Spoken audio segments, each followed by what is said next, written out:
छत्तीसगढ़ के विषय में अगर कुछ जानकारी पाना चाहत हो तो हमारे वीडियो ला पूरा जरूर देखिया। छत्तीसगढ़ के इतिहास ला देखिया तो पता चलता है कि हमारे छत्तीसगढ़ के नाम दक्षिण कौशल रही से और हमारा पता चलता है कि रामायण और महाभारत जैसे ग्रंथ में हमारे छत्तीसगढ़ क्षेत्र के उल्लेख मिलते।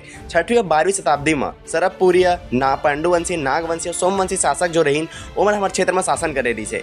छत्तीसगढ़ के नामगढ़ के विषय में हमारा कई मत मिलते हैं। ब्रिटिश इतिहासकार एक व्यक्ति रही जेकर नाम रही JB बेगलर, ओकर मत अनुसार वह एक कह रही हवा कि हमारे क्षेत्र के नाम असली जो नाम रही वो छत्तीसगढ़ नहीं रही बल्कि छत्तीसगढ़ रही से।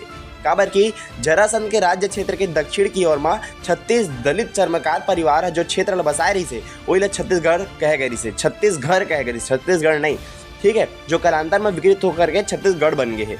दूसरा मत ये मिलिस कि कई इतिहासकार के अनुसार में छत्तीसगढ़ जो है चेदीसगढ़ चेदियों का राजनीतिक केंद्र से बिगड़ करके बने हवे। तीसरा मत ये मिलिस कि अधिकांश इतिहासकार के मान्यता रही हवा कि